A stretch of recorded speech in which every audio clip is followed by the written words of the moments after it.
Бусурманкул Абдибайыт уулу октогонго кайтып келет.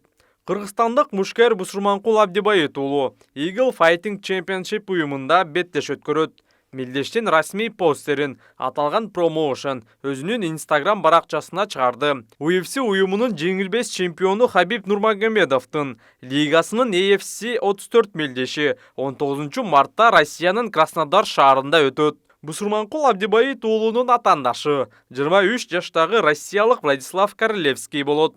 Белгилей кетсек, кыргызстандык мушкер ММА спортунда 15 беттеш өткөрүп, 12синде жеңишке жеткен. Анын ичинен 9 атаандашын нокаутка кетирген. Карьерасында 3 ирет жеңилүү ызасын тартканы маалым. Ал эми атаандашы Владислав Королевский 12 жолу таймашка чыгып, 8 атаандашын утуп, 4 мушкерге жеңилген. Ал акыркы беттешин 2020 жылдын сентябрь айында өткөрүп, анда жеңилүү ызасын тартып калган. Биз кыргыз мушкерине ийгилик каалайбыз. Жана сөз түрдө бул уюмдагы алгачкы беттешин жеңиш менен жыйынтыктайт деген ниеттебиз.